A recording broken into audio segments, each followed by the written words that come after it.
How to Turn Problems into Joyful Opportunities. It's Matt Cook here. Ah, And this I is like a used, skill you need in life, man. this is a major skill you need in life. I used to be like devastated by these four words. I have a problem. I wouldn't open my mail. I didn't want to look at the mail. I was afraid of even getting the mail. I never wanted to open up the bank balance to look at how much I didn't have. I would not want to meet people or talk to certain people because I owed them money or because of some unpleasant thing that I had done and I didn't want their reaction, you know. Like there were so many things that I had piled up in my life because I was not facing my problems because Right. I was so afraid. And this was keeping me from having a good life. I would live in dread all the time. Who wants to live that way? It's not fun, no. No, it's Living in not. dread is it's awful. Yeah, it's awful. And I think finally a number of years went by and I lived this way. And it was just one of the things that I would always do would be always ignoring like 3/4 of what was going on in my life because I was afraid of looking at it, because I was afraid it was really bad and I didn't want to pay attention to it. The financial sphere, my relationships, all these things I was just afraid of, afraid of looking people in the eye. Hmm? And then I read a book written by a young man. The book is called The Mind-Made Prison. And I actually corresponded with that young man, and really the book was fantastic and is fantastic. And in it, he describes a way that you can identify beliefs that you have that are limiting beliefs. And then you can change the beliefs. And what I learned is that beliefs are like, I call them like luggage, like suitcases. You can pick them up and walk around with your suitcase, or you can set your suitcase down like a belief. You can get rid of any belief you want, like setting down a suitcase. That is a wild concept too, because most people don't have any idea they can actually do that. All our beliefs are just planted there randomly by what our parents did or what my big brother did or our what cultural I thing. did that resulted in a teacher giving me a bad reaction, or we just have all these beliefs pile up over our lifetime, more or less by random people having done things to us. Right. So why not identify beliefs that are limiting you and getting rid of them? And for me, the most limiting belief was that I couldn't handle problems. Because I couldn't handle them, I would refuse to even look at them. And so what I realized is that regardless of whether I acknowledged the problem, I had the problem. Right. Problems happen in life. Life is full of life. Well, that's right. But even if you don't look at the problem, you still have it, right? Yes, If you it owe, doesn't feel nice. yeah, if you owe $10,000 to the IRS and they have a tax lien they filed, you have the tax lien and you owe the money. Whether or not you open your mail, it's still there. Right. So I realized I have the problem anyway. And then I realized, there's a famous story about this oil well. It was like a time the biggest oil well ever. I think it was in Texas. And this land, they thought there was oil, right? And the guy that thought there was oil tried to drill and he couldn't find oil. Right.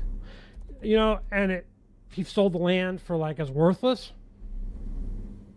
And then another guy thought, he bought it and he thought, I'm taking advantage of the first guy. And he tried to, find what was drilled for the oil.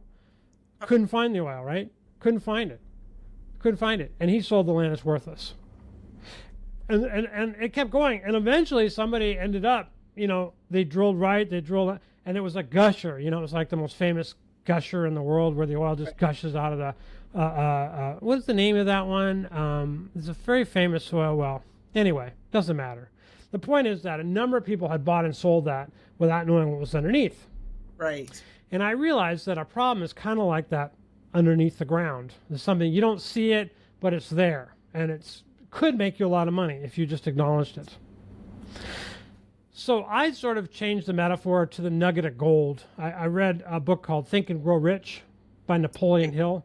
And he talked about a similar story having to do with a gold mine.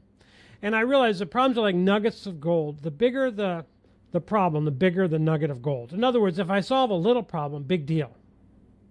If I solve a big problem, it's a big deal. If I solve a huge problem, it's a huge deal.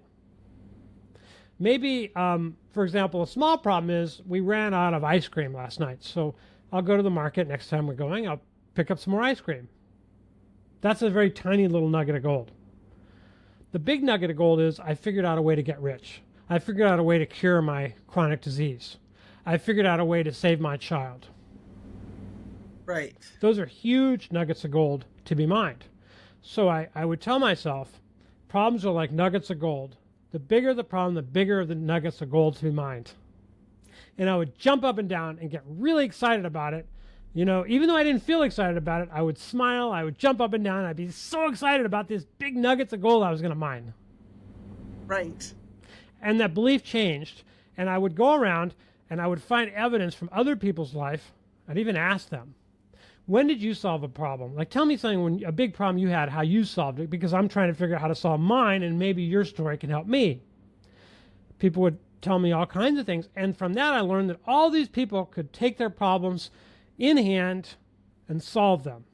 It could have been alcoholism, it was a secret alcohol drinking problem, it was a gambling problem, it was a shopping, people that would order too many things, or it could be a bad relationship that they got out of, or it could be a bad boss that they had to leave the job. All kinds of problems that they solved by confronting the problem, solving it, and that's a nugget of gold they mined. They got a better job, they got a better spouse or girlfriend, Right. they got better friends, they entered a period of wealth instead of a period of being broke. And it all comes from facing it, right? Like, you can't. Facing it. Yeah, facing it, looking at it. And so I kept telling myself, jumping up and down, I love my problems. The bigger the problem, the bigger the nugget of gold to be mined. Problems are like nuggets of gold.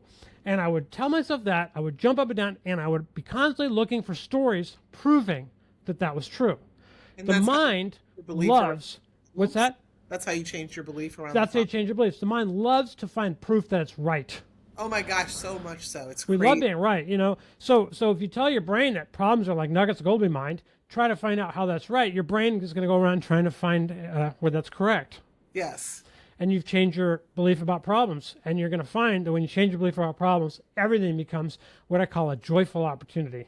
Yeah, your brain has an entire structure dedicated to that. Yeah. Called the reticular activating system. It just RAS. Yes, That's right. RAS, that just wants to find proof that you're right. Yeah. So why not have it serve you instead of randomly being the victim of it, of something that somebody said to you when you were 4 years old, of something your big brother told you when you were 8? Why should you be a victim of all that? Start looking at your problems and turning them into joyful opportunities. I'll tell you, that is one of the things that has most changed my life, like learning how to do that. It's amazing. Since I've known you, I've seen a tremendous progress in that direction, if I could be so bold as to say Oh, it. no, it's fine. It's huge. It's an amazing thing. Learning how to do that. Learning how to